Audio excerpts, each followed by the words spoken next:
क्या है हिंदू, क्या है हिंदू, क्या है मुस्लिम, हर कोई इंसान है, हर कोई इंसान है। क्या है हिंदू, क्या है मुस्लिम, हर कोई इंसान है, हर कोई इंसान है। और मिल के रहते हैं जहां पर हिंदू मुस्लिम हर कोई, हिंदू मुस्लिम हर कोई मिल के रहते हैं जहां पर हिंदू मुस्लिम हर कोई, हिंदू मुस्लिम हर कोई मिल के रहते हैं जगह पर,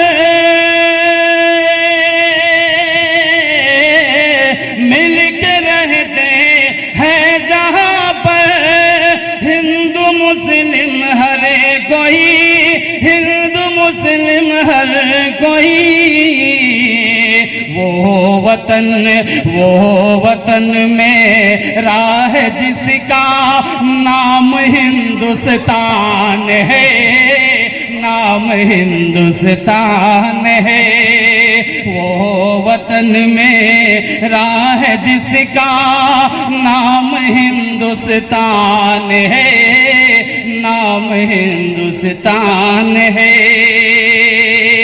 और एक तालीम जो मजहब देता है वो हाजिर करता हूं, देखिएगा कि तुम करो, तुम करो, तुम करो सब से मोहब्बत, अपना हो या गैर हो, अपना हो या गैर हो। तुम करो सब से मोहब्बतें, अपना हो या गैर हो, अपना हो या गैर हो। तुम करो सब से मोहब्बत, तुम करो सब से मोहब्बत है, अपना हो या गैर हो। मेरे सरकार दो आलम का यही फरमान है, का यही फरमान है। एक ही मालिक हमारा, एक ही रहमान है, एक ही रहमान है। क्या है हिंदू, क्या है मुस्लिम, हर कोई इंसान है, हर कोई इंसान है। फरमाया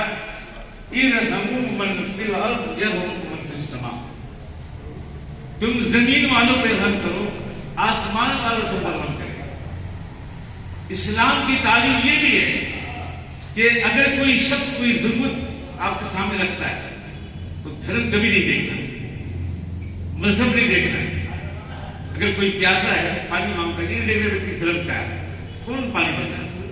भूख लगी है, भूख मिटाइए उसको। वो कर्ज मांगता है, जरूरत आप कर्ज दीजिए, धर्म ना देखा जाए। ये इस्लाम की सबसे अहम तालीम है। और कमोबेश हर मजहब में, हर धर्म में यही पैगाम है।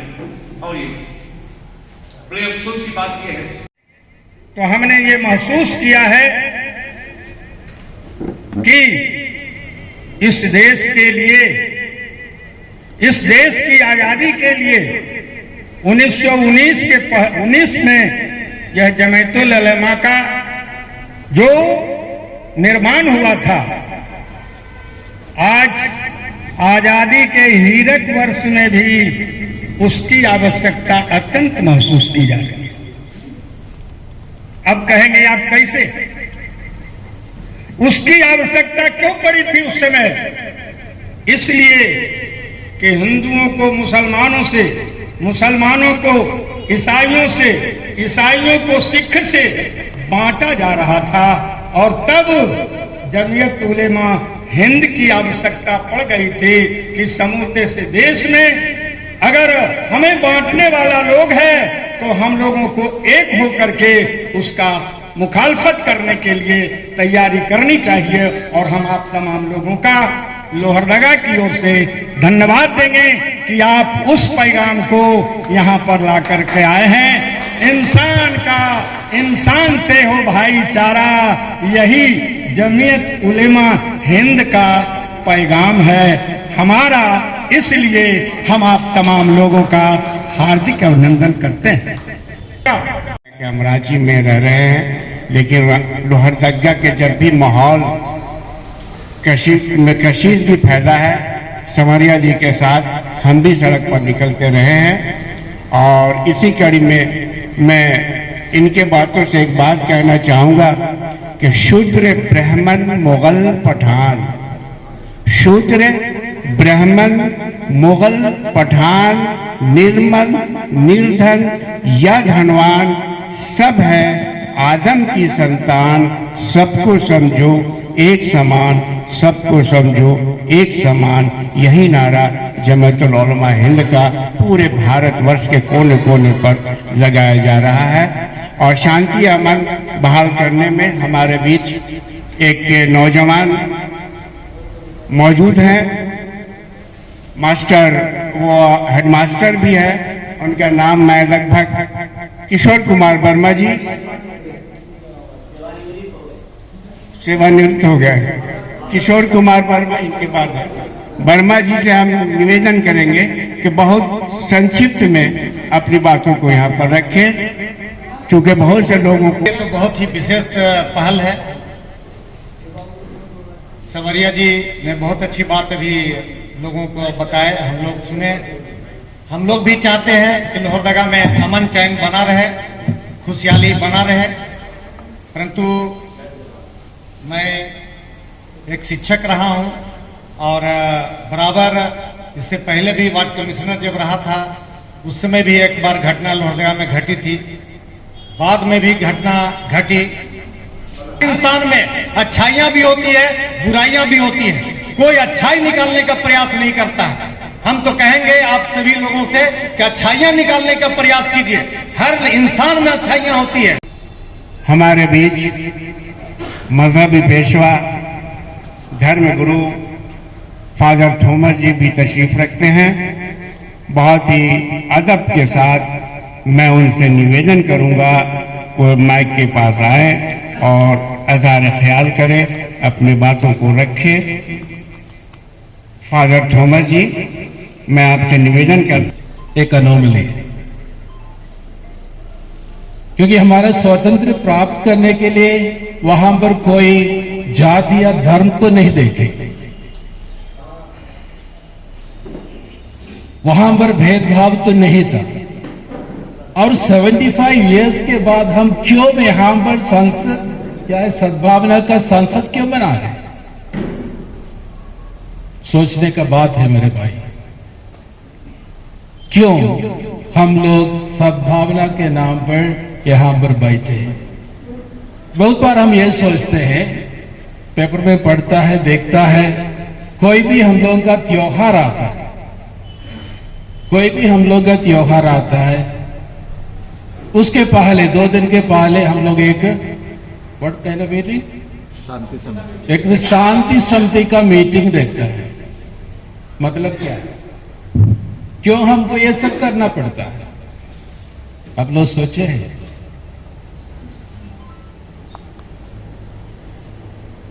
मेरा दुख का एक बात हुआ था। मैं लास्ट 30 इयर्स एक एजुकेशनिस्ट हूं, साथ ही साथ एक धर्म गुरु भी। मेरा स्कूल में क्लास 3 का बच्चे, क्लास 3 1 साल के पहले के बात है, वहां पर मुसलमान बच्चे हैं, क्रिश्चियन बच्चे हैं, हिंदू बच्चे हैं, यहाँ का आदिवासी बच्चे हैं, सब लोग पढ़ते हैं एक साथ। तो कोई बच्चे आकर के कहता है मुझको, ये दूसरे जाति का, दूसरे धर्म का कुछ बच्चे हम लोग आकर बताते हैं, पेरेंट्स बताया है उनके साथ दोस्ती ना करना, इन लोगों के साथ दोस्ती न करना। बच्चे पेरेंट्स तो जो बताते हैं वो सुनते हैं ना। तो यहां कहां से यह सब शुरू होता है? हमारा माइंडसेट क्या है, उसी से यह सब शुरू होता है। बच्चे कहां से ये सब सीखते हैं? हमसे सीखते हैं। हम लोग परिवार में क्या बातें करते हैं वो सीख करके बच्चे लोग स्कूल में आते हैं। हम बहुत बार ये नहीं समझते हैं, हमारे जो बातें घर में हम लोग कहते हैं बच्चे सुनते हैं और उसको गर्व करते हैं। कल हम लोगों के लिए भारतवासियों के लिए एक विशेष दिन था। क्या था? संविधान दिवस था। उसके तुरंत बाद हम लोग यह सद्भावना मंच रखा एक साथ आकर के। हमारा संविधान में क्या कहा है? उसका प्रेयाम्बल में यह कहते हैं, हम भारत के लोग भारत को एक संपूर्ण प्रभुत्व संपन्न समाजवादी पंथ निरपेक्ष लोकतंत्रात्मक गणराज्य बनाने के लिए तथा उसके समस्त नागरिकों को सामाजिक, आर्थिक और राजनीतिक न्याय, विचार, अभिव्यक्ति, विश्वास, धर्म, ये सब में स्वतंत्रता मिलने के लिए हम लोग काम करेंगे। मेरे दोस्तों, हम लोग अलग अलग विश्वास करने वाले हैं, धर्म में विश्वास करने वाले हैं, लेकिन जब तक हमारा विश्वास हमारा घर में, हमारा मंदिर में, हमारा मस्जिद में, हमारा गिरजाघर में से बाहर निकलता है, वहां पर प्रॉब्लम होता है। जब हम सोचते हैं कि मेरा धर्म दूसरे धर्म से बड़ा है, वहां पर प्रॉब्लम होता है। अब न होगा मुल्क में कोई दंगा कभी, अब न होगा मुल्क में दंगा कभी, और मैली न हो अब ये गंगा कभी। अब न हो मुल्क में कोई दंगा कभी, और मैली न हो अब ये गंगा कभी। आइए आज हम मिलके खाएं कसम, आइए आज हम मिलके खाएं कसम, झुकने देंगे न हाशिम तिरंगा कभी, झुकने देंगे न हाशिम तिरंगा कभी। था तो जाने के पहले जो भी हाजी जाते वो मेरे यहाँ जरूर भोजन करने आते, मेरे यहाँ से भोजन करके तब हज के लिए जाते, और उधर से जब आते तो झमझम पानी या कुछ बोला जाता वो पानी और खजूर लेके आते, और उस पानी को मेरी दादी जहाँ पर गंगा जल रखा जाता वहीं पर सटा के रखती, और जब भी कोई बाल बच्चा को नजर गुजर लग जाता तो उसको पिला देती, क्योंकि जो हाजी साहब आए थे वो कहे थे आपके बच्चों को जब भी नजर लगे तो इसे पिला दीजिएगा, ठीक हो जाएगा। यही विश्वास था। है इसका हम तहे दिल से शुक्रिया अदा करते हैं, और ये आगाज है और ये पहल रुकना नहीं चाहिए। हमारे प्रशासन के भी लोग यहाँ पर आए थे। मैं जमीयत से ये अपील करना चाहूंगा कि जिस प्रकार से ये पहल की गई है आपसी सद्भावना के लिए, ये पहल रुकनी नहीं चाहिए। हमारे लोहरदगा में 23 वार्ड है, हर एक वार्ड में इसी तरह का वार्ड समिति बनाकर समय समय पर विशेष पहल कर, ना कि माहौल खराब हो जाए, तब हम लोग इस पर अग्रेसिव होकर कार्य करते हैं। फिर माहौल शांत होने के बाद, सारा कुछ नॉर्मल होने के बाद फिर हम शांत बैठ जाते हैं। नहीं, समय समय पर महीना 2 महीना में इस तरह का बैठक होना चाहिए। शेयर करना चाहूँगा, क्योंकि मैं भी इसी शहर में रहा हूँ, पला हूँ, बड़ा हूँ, यहाँ के माशरे से भली बात वाकिफ भी हूँ, और यहाँ का जो माहौल है उस पर यह शब्द समाज सुनवाए, भगवा ओढ़े हिंदू भगवा ओढ़े हिंदू, हरा पहने मुसलमान। भगवा ओढ़े हिंदू, हरा पहने मुसलमान, मैं कौन सा रंग पहनूं जो बन जाऊं इंसान? ये प्रश्न है दंगाइयों के लिए, ये प्रश्न है फसादियों के लिए, जिसका जवाब जमातुल उलमा हिंद जैसा इदारा पूरे भारतवर्ष में मांग रही है। और इसी के साथ हमारे साथ रांची से तशरीफ लाए शाह उमैर साहब, जो कई समाजी संगठनों से जुड़े हुए हैं। इनके समाजी काम के अलावे ये जमातुल उलमा रियासत झारखंड के खाजिन भी हैं और बेशुमार तालिब इल्मों को आगे बढ़ाने का काम करते रहते हैं। गरीब बच्चों को स्कूलों में दाखिला कराना, कॉलेज यूनिवर्सिटियों तक उनको इल्म दिलाना, यह इनका एक शिवा है। और इमारत शरिया जैसे इदारों से भी जुड़े हैं। जमातुल उलमा हिंद रांची के खाजिन सैयद शाह उमैर साहब से हम गुजारिश करेंगे वो माइक पर तशरीफ लाएं और अपनी बातों को रखें। शाह उमैर साहब का 1000वां प्रोग्राम का एक कड़ी आज लोहरदगा में अल्हम्दुलिल्लाह चल रहा है। जैसे हमारे पहले लोग बता दिए कि जमातुल उलमा हिंद की पहल है कि सद्भावना संसद का पूरे मुल्क में ऑर्गेनाइज किया जाए, जिसमें 5 कमेटी बनाकर और हर जगह जगह पे कमेटी बनाए गए और दोनों तीनों कम्युनिटी और दीगर कम्युनिटीज के लोग, रिलीजन्स के लोग को भी शामिल किया जाए और सद्भावना संसद का एक कमेटी को स्कीम दी जाए। उसी की कड़ी लोहरदगा में हो रही है, जिसमें उसका रूप भी नजर आ रहा है। मैं इसे तहे दिल से लोहरदगा के सदर मौलाना हसन इमाम साहब को शुक्रिया अदा करना चाहूंगा कि उन्होंने इसकी कोशिश किया और उसका नजारा आज अल्हम्दुलिल्लाह हमारे सामने दिख रहा है। बात हुई 1975, जैसा कि फादर थॉमस साहब बता रहे थे, हमारा आज भारत आजादी का 75वां स्वतंत्रता दिवस मना रहे हैं। उसके बाद भी आज सद्भावना संसद की क्या जरूरत आ गई? हम लोग तो बहुत सारी बात करते हैं और सुनते हैं। मैं तहे दिल से कुछ लोगों की तरफ से ही सही, भारत के कुछ मुट्ठीभर लोग या 2 लोग बोले, लोगों ने एक बहुत बड़ी पहल कोशिश की है अखंड भारत की। मैं शाह उमैर जो खाजिन उसका इस्तकबाल करता हूं, लेकिन सवाल यह है कि अखंड भारत कैसे हो? बिना गंगा जमुना तहजीब को लागू किए हुए, उसको लिए बगैर अखंड भारत कैसे बना सकते हैं आप? उसके लिए हमें अपनी गंगा जमुनी तहजीब को भुलाकर अखंड भारत की सपना अगर देख रहे हैं, तो हम भारत को किस तरफ ले जाना चाहते हैं, ये जवाब पूरी से सवाल भी किया जाएगा और किया जाना चाहिए। इसी की वजह से आज हमें सद्भावना संसद का जरूरत पड़ रहा है। कब तक हम बर्दाश्त करते रहें, कब तक सहते रहें, कब तक सुनते रहें, कब तक गालियां खाते रहें?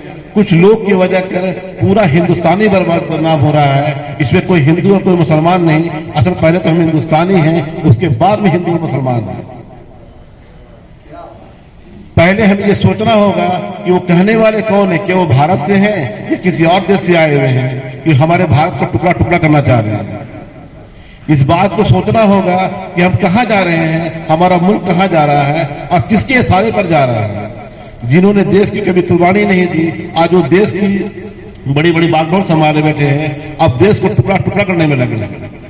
हमारे समाज को बांट दिए, हमारे घर को बांट दिए। एक साहब अभी कह रहे थे कि हमारे घर में, हमारे गांव में जब कोई हज करने जाता था तो हमारे घर में दावत होता था और खाना खाते थे। वो तहजीब कहां चला गया हमारे बीच से? आज हमें आज सोचने की जरूरत है। हम सर्विस करते हैं, खुद हेल्थ डिपार्टमेंट सर्विस करते हैं। मैं देखता हूं अल्हम्दुलिल्लाह हमारे बीच जो लोग बैठते हैं सब अच्छे हैं, मगर पता नहीं जब बाहर जाते हैं कुछ एलिमेंट्स ऐसी होती हैं जो ज़हनियत को गंदा कर देती हैं और फिर वो बाद में अपने व्हाट्सएप में फेसबुक की दुनिया में चले जाते हैं और उसी को सब कुछ समझ जाते हैं। लेकिन हकीकत ये है जब वो फिर हम दोबारा मिलते हैं, वो तो नहीं शाह उमैर साहब ऐसा नहीं है, हमको मिल के रहना है, हमें मेहनत करने की जरूरत है। अभी अमीर शरीयत भी हमारे यहाँ आए थे, मैं उनसे भी इसी बात हो रही थी, तो लगातार उनसे बात की, घंटों बात की कि हमें इस तरह का सद्भावना संसद का इस्तेमाल हर तंजीम को से करना चाहिए। जब तोरमा ने तो बहुत बड़ा पहल कर दिया, लोग नाराज है, ये बंधन हो गए, उनको जोड़े। अपने अखलाक को भी बुलंद करना होगा, अपने मामलात को भी बुलंद करना होगा, हमें करना होगा। जहां हमसे जो गलतियां हो रही हैं, अगर हम सोचते हैं कि हम सब कुछ सही है, हम ही सब कुछ सही है और अगला जो तरफ हम जुल्म कर रहा है, नहीं ऐसा नहीं है, हम भी कहीं कहीं बहुत बड़ी गलती कर रहे हैं, तो समझना होगा। कहीं हमें भी कुर्बानी देनी पड़ेगी, कुर्बानी देते रहे, कुर्बानी देंगे। अरे वो तो वो पसीना बहाएंगे, खून बहाएंगे, भागते रहे, आप पूरा तारीफ उठा कर रख लीजिए। हम कुर्बानी देने को तैयार हैं, लेकिन अपने मामलात को भी हमें दुरुस्त करना होगा। अगर हम अपने मामलात को दुरुस्त नहीं करेंगे तो बहुत आगे हमको लगता है आप लोग आगे भी कर पाएंगे इंशाअल्लाह। इसी के बाद में अपनी बात को खत्म करता हूँ। शुक्रिया। और यहाँ देश भारत जो अनेकता में एकता की मिसाल है, जिसे हाल के दिनों में तोड़ने का काम किया जा रहा है। यहाँ के निवासियों को आपस में लड़ाने का जो काम किया जा रहा है, इसी पर एक अदम गोंडवी साहब का लिखा हुआ एक गजल है, उसको मैं पढ़ने जा रहा हूं। शायद उस गजल की प्रासंगिकता आज के दिनों के लिए काफी बढ़ गई है। हिंदू या मुस्लिम के आहसा साथ को मत छेड़िए,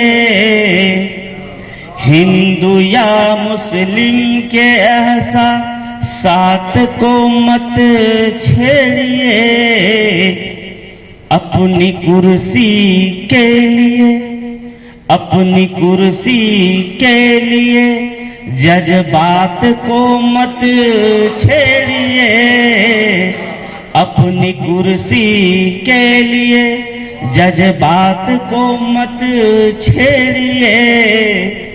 हम में कोई हून कोई सक कोई मंगोल है, हम में कोई हून कोई सब कोई मंगोल है।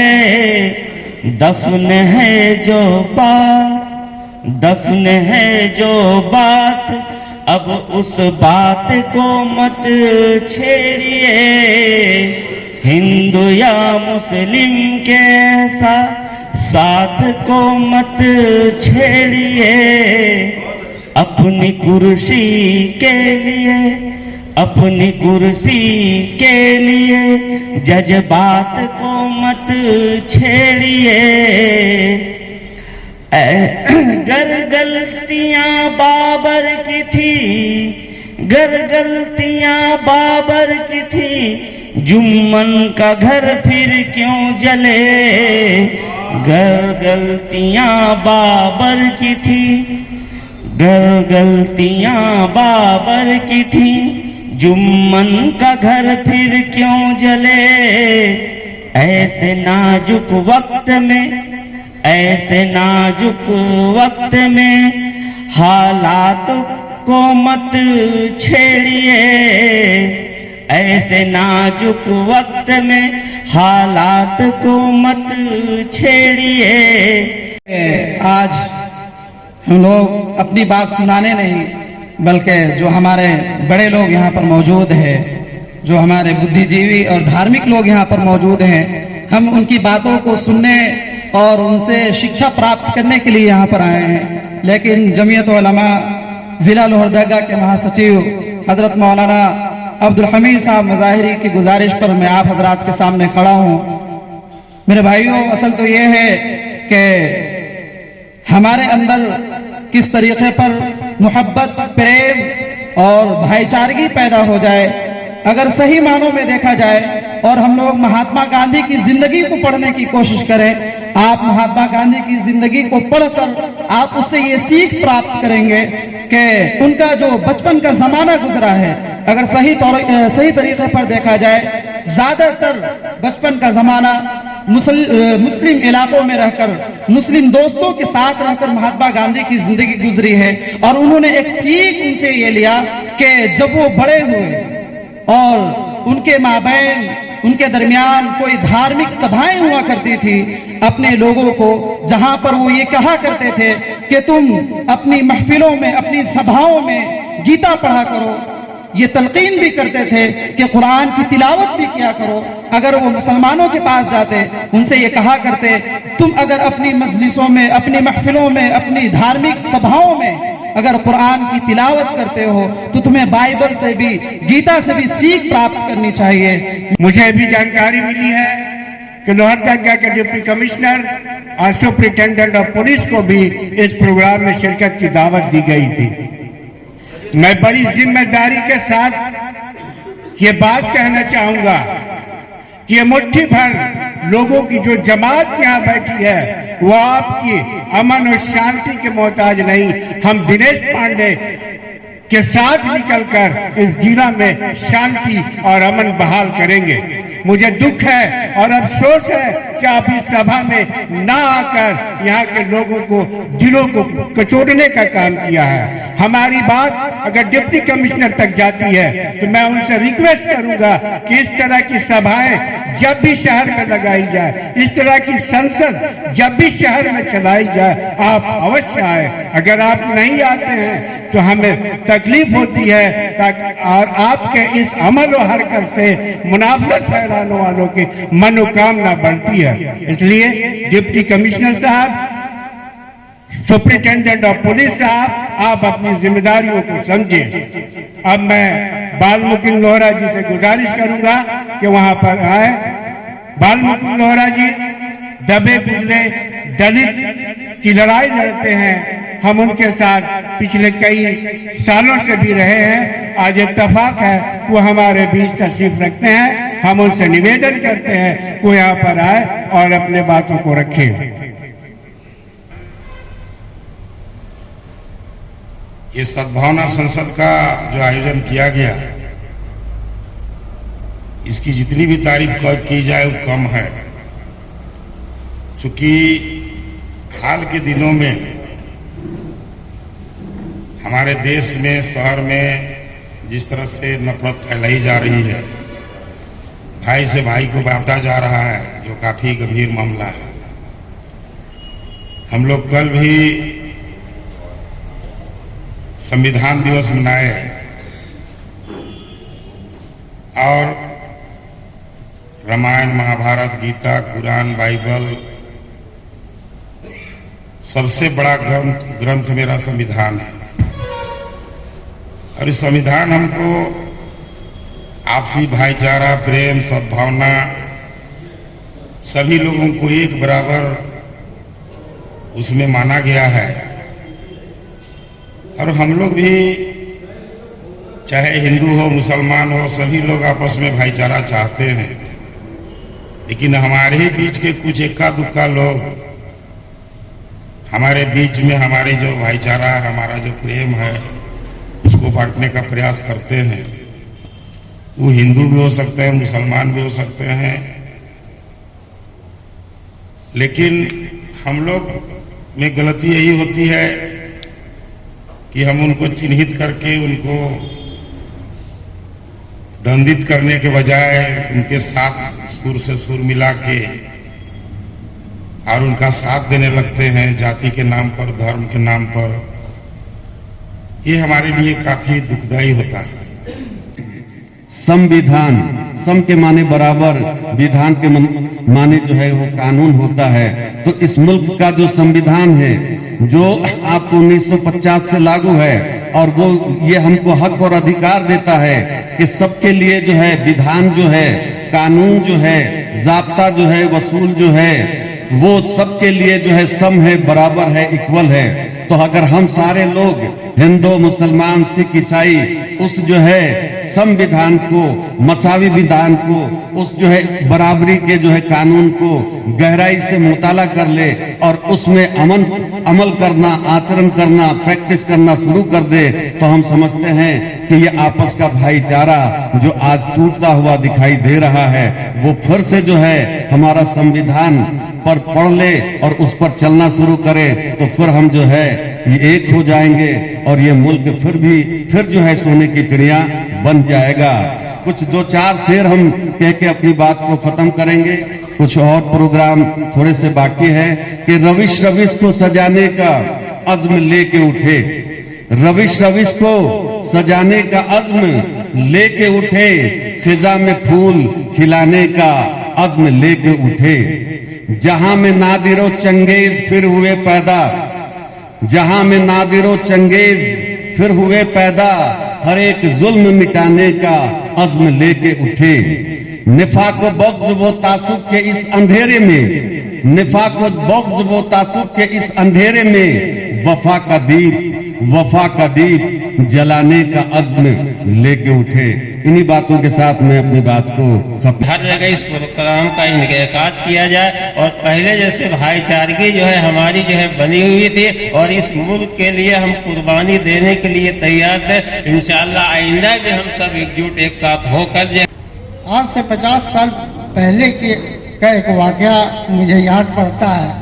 हो सकता है आपको हंसी भी हो, मालूम हो, हंसी भी लगे और ताज्जुब भी होगा। पहले सभी मजहब के लोग एक दूसरे के पर्व त्योहार में बहुत बढ़ चढ़कर हिस्सा लेते थे।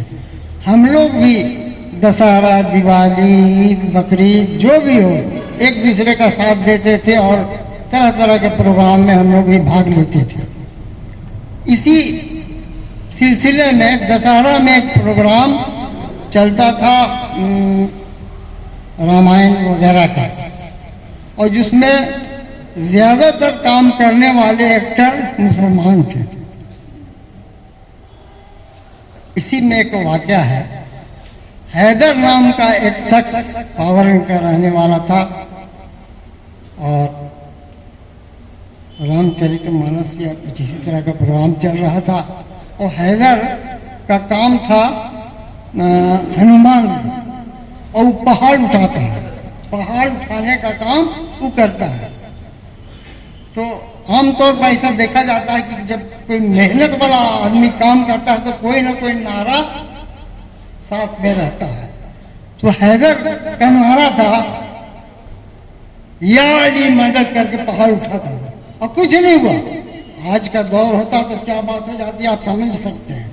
वो या अली मदद करके पहाड़ उठाता है और सब लोग, अब पूरा प्रोग्राम सब सही ढंग से चलते रहता है, कोई कुछ बोलने वाला नहीं होता। देखिए आज हालात के बिगड़ने में हमारे मंत्रियों का, हमारे पॉलिटिकल लोगों का ज्यादा हाथ है।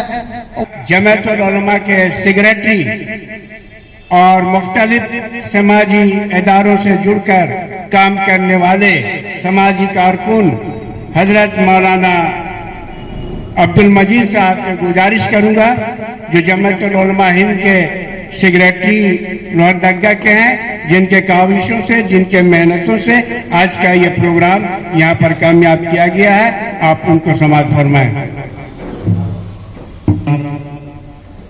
अपने उन्वान के एतबार से बहुत ही कीमती प्रोग्राम है और बड़ी खुशी की बात है कि यहाँ हर मजहब के लोगों की नुमाइंदगी हासिल हुई। सिख, ईसाई, मुस्लिम, हिंदू तमाम लोग मौजूद थे और इसी का नाम हिंदुस्तान है। इस मुल्क के अंदर इत्तेहाद और इत्तेफाक से जिंदगी गुजारना दरअसल हिंदुस्तान की नींव को मजबूत करना है, इसकी बुनियाद को मजबूत करना है और ये हिंदुस्तान की खूबसूरती है। इसके लिए हर मजहब के लोग जो यहां पर तशरीफ लाए, मैं उनका शुक्रगुजार हूं और आज की इस प्रोग्राम का क्रेडिट मैं खुद नहीं बल्कि जमीयत उलमा जिला लोहरदगा के जनरल सेक्रेटरी होने के हैसियत से अपने ब्लॉक सतह के जिम्मेदारानों को देता हूं।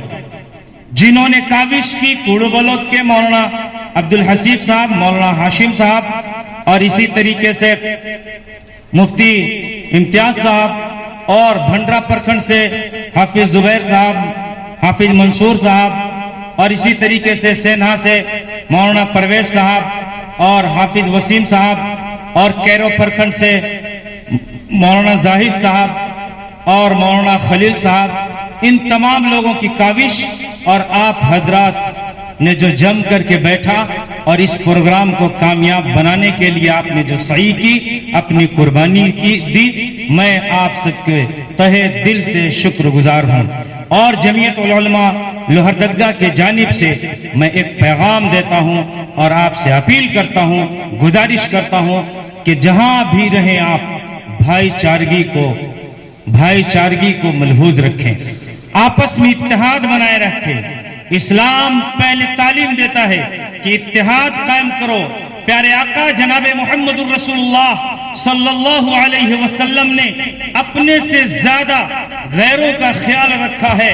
प्यारे आका जनाब मोहम्मद रसूलुल्लाह सल्लल्लाहु अलैहि वसल्लम ने अपना चूल्हा बुझा करके अपने पड़ोसियों का चूल्हा जलाया है। तारीख शाहिद है, किताबें मौजूद है, रिवायतें मौजूद है। एक साइल आता है, एक मांगने वाला आता है, प्यारे आका जनाब मोहम्मद रसूलुल्लाह सल्लल्लाहु अलैहि वसल्लम से कहता है आप आखिरी नबी हैं। प्यारे आका कहते हैं हाँ मैं आखिरी नबी हूं। वो साइल कहता है अगर आप आखिरी नबी हैं तो मुझे कुछ सवारी दे दीजिए। प्यारे आका जनाब मोहम्मद रसूलुल्लाह सल्लल्लाहु अलैहि वसल्लम सहाबा को कहते हैं कुछ है तो दे दीजिए। एक सहाबी सवारी दे देते हैं। कुछ दूर जाने के बाद फिर वो आते हैं, आने के बाद कहते हैं आप नबी हैं। प्यारे आका कहते हैं हाँ मैं नबी हूं। आप आखिरी अवतार हैं? हाँ हम आखिरी अवतार हैं। कहते हैं कुछ पहनने का सामान है तो दे दीजिए। प्यारे आका जनाब मोहम्मद रसूलुल्लाह सल्लल्लाहु अलैहि वसल्लम एक सहाबी को कहते हैं कुछ है तो दे दो। एक सहाबी चादर दे देते हैं। उसके बाद फिर तीसरी मर्तबा वही शख्स आता है और आकर कहता है आप आखिरी नबी हैं, आप मोहम्मद हैं, आप आखिरी नबी हैं, आप एक आज मुझको खाने के लिए कुछ चीज दे दीजिए। प्यारे आका सहाबा की तरफ के देखते हैं तो तमाम सहाबा के सर नीचे झुक जाता है। क्यों? इसलिए कि खुद सहाबा भूखे बैठे हुए थे, लेकिन सहाबा किराम के दिल के अंदर तड़प थी कि एक साइल ने आकर के प्यारे आका से सवाल किया है। वो कोई मुसलमान नहीं था, आकर के प्यारे आका से सवाल किया है और प्यारे आका के मौजूदगी में साइल के सवाल को रद्द कर दिया जाए ये नामुमकिन है। हजरत उमर उठते हैं, उस साइल का हाथ पकड़ते हैं, फातिमा रज़ी अल्लाह अन्हा के घर ले जाते हैं। कहते हैं फातिमा एक साइल ने आपके वालिद से सवाल किया है, मोहम्मद रसूलुल्लाह से सवाल किया है, भूखे हैं, अगर कुछ घर में खाना है तो दे दिया जाए। हजरत फातिमा कहती है एक रोटी थी, आधा हसन को दे दिया, आधा हुसैन को दे दिया, कुछ बाकी नहीं रहा। हजरत उमर जाने लगते हैं, आवाज देती अंदर से, पर्दे से कहती हैं मोहम्मद रसूलुल्लाह की बेटी की चादर है, इसे ले जाओ। शमून नामी एक यहूदी है जो गल्ला बेचता है, उसे दे देना और उसके बदले में गल्ला लेकर इसे दे देना। शमून के पास हजरत उमर पहुंचते हैं और कहते हैं ये मोहम्मद रसूलुल्लाह की बेटी की चादर है, इसके बदले में एक मुसाफिर का पेट भरना है, इस चादर को रख करके गल्ला दे दीजिए। वो शमून यहूदी ऊपर से नीचे हजरत उमर को देखने लगता है और कहता है कि मुझे ले चलो उस जगह जहां पर रसूलुल्लाह बैठे हुए। हजरत उमर कहते हैं जल्दी गेहूं दे दो, उस साइल का पेट भरना है मुझे। कहते हैं नहीं, मैंने उस नबी के पूरे औसाफ को पढ़ा है, तमाम औसाफ में पक्के उतरे, एक सिफत बाकी थी जो मेरी नजरों से नहीं गुजरी थी कि वो आखिरी नबी ऐसा होगा जो अपनी बेटी की चादर बेच करके दूसरों का पेट भरेगा। आज मोहम्मद रसूलुल्लाह के पास ले चलो, मुझे पहले कलमा पढ़ा, वो नबी हक है। तो आज हमें भी जरूरत है कि बिरादरान वतन के साथ भी हुस्न सलूक का मामला करना, उनको अच्छा पैगाम देना है, अपने अखलाक को आम करना है, अपने किरदार को आम करना है। तो ये करेंगे ना भाई इंशाअल्लाह। और दूसरा पैगाम एजुकेशन, अपने बच्चों को सही तालीम दीजिए। ये नफरतें क्यों फैलती है? ये अनपढ़ की बुनियाद पर, जहालत की बुनियाद पर। तालीम होगी, नफरत वहां से दूर होगी। जमीयत उलमा के यही पैगाम है कि जहां पर नफरत की हवाएं चल रही है वहां पर आम लोगों को जोड़ा जाए, जो हर धर्म के संजीदा तबका के लोग हों, एजुकेटेड लोग हों, जो पढ़े लिखे लोग हों, जो समझते हों, उनको जोड़ करके पैगाम दिया जाए हर समाज में, हर धर्म के मानने वालों को कि तुम नफरत की हवाएं चला लो। ऐसे वक्त में भी मोहब्बत के चिराग जलाने वाले मौजूद हैं। वाखिर दावाना अल्हम्दुलिल्लाह रब्बिल आलमीन। बातें यकीनी तौर पर लोग नहीं सुन सके, लेकिन उनकी दिल की तर्जुमानी हमारे सीने में मौजूद है। सब चाहते हैं कि इत्तेहाद आम हो। माशाअल्लाह हम उसी जज्बे के साथ आगे भी बढ़ेंगे और जमीयतुल उलमा के प्रोग्राम में लब्बैक कहते हुए हमेशा अपनी आपकी शमूलियत इख्तियार करेंगे।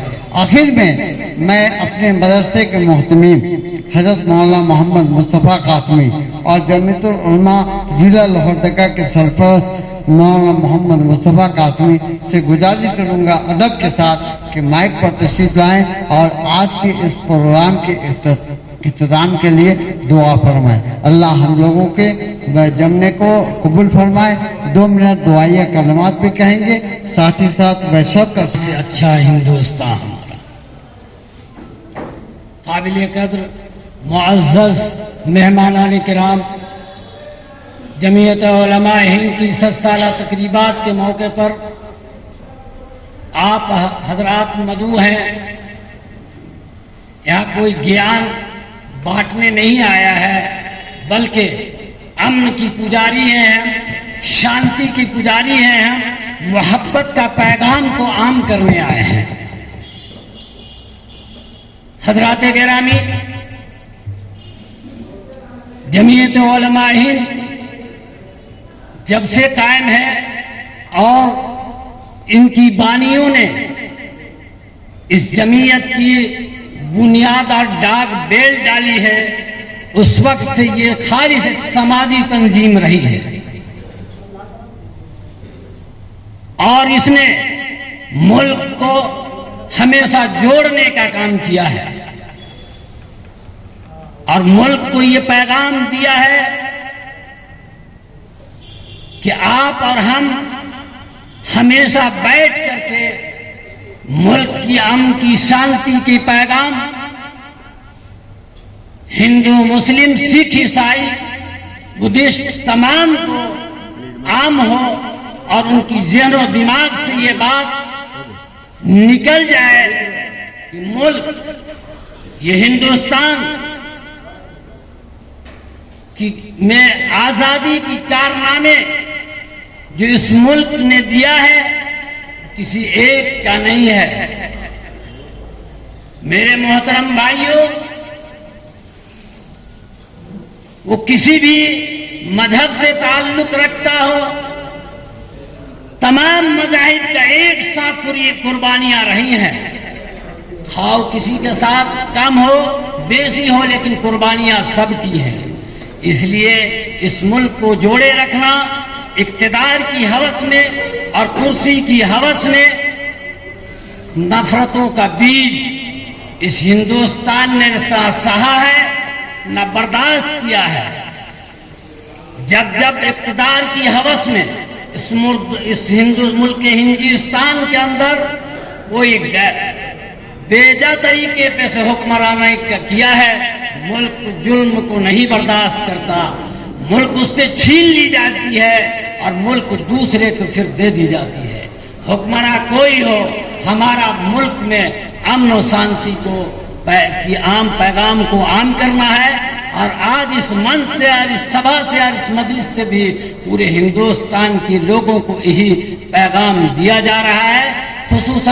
खुसूसन इस जिले से जो ताल्लुक रखते हैं, तो किसी भी मजहब से ताल्लुक रखते हैं, हम उनसे यही कहते हैं कि इस मुल्क हिंदुस्तान की एकजहती और सलामती में आपका भरपूर हिस्सा रहे और हम एक दूसरे के साथ शाना बशाना चलने के साथ साथ इस हिंदुस्तान को खूबसूरत हिंदुस्तान में देखें और देख करके इस मुल्क के हिंदुस्तान की जो उत्तर से पूरब, उत्तर से दक्षिण और पूरब से पश्चिम और इतने बड़े मुल्क में जो आबादियां हैं, पूरे मुल्क की आबादी को ये समझें ये कि खूबसूरत चिड़िया है, इसे कैसे सजाए रखना है, ये हमारा और आपका काम है।